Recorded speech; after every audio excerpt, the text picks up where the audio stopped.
Today's game features Efim Geller playing as white against Max Yu as black. Move 0. White advances to d4, improving the position quietly. Black brings the knight to f6, gaining space. And white pushes the pawn to c4. Black advances to e6.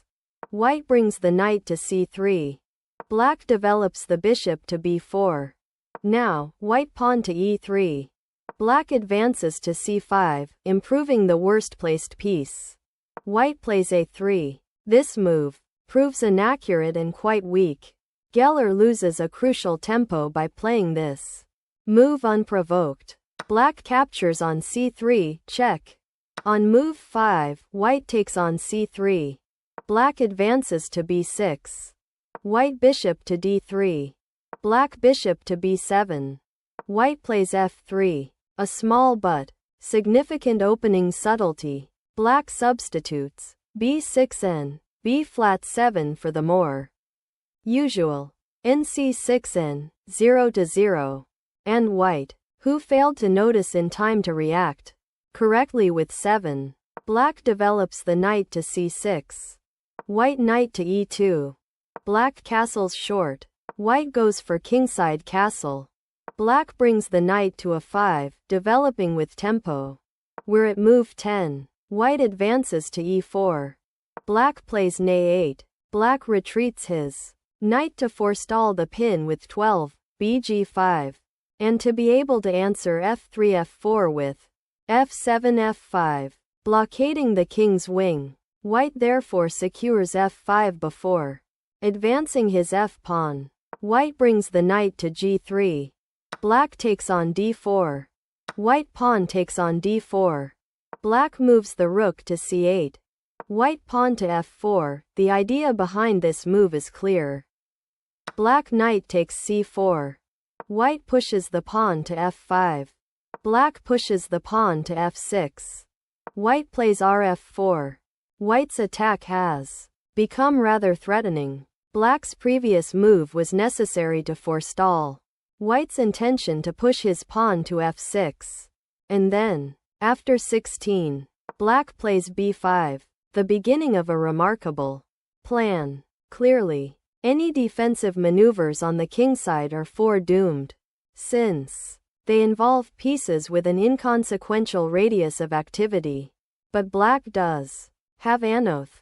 White moves the rook to h4, gaining compensation. Black plays qb6, pinning White's queen to the defense of the d-pawn. Black prevents the intended 18, qh5. After 17, qh5 qb6 18, nay2 nay5. We get the echo variation, with the white rook unable to get to h4. White plays e5, defending d4 with the rook on h4 and preparing an attack on h7 by opening the diagonal. Black knight captures on e5. White pawn takes on e6, improving piece coordination. Black captures on d3. White queen takes d3. Now, Black takes on e6 with the queen. White plays qx-h7+. Thus, White has broken through after all, at an insignificant cost once again. Black's position appears critical. Black king to f7. White places the bishop on h6. Black plays rh8. If Black's 16th move was the beginning of his strategic plan of counterattack, then this rook sacrifice is its fundamental tactical stroke, with the aim of drawing the white queen still further afi. White captures on h8.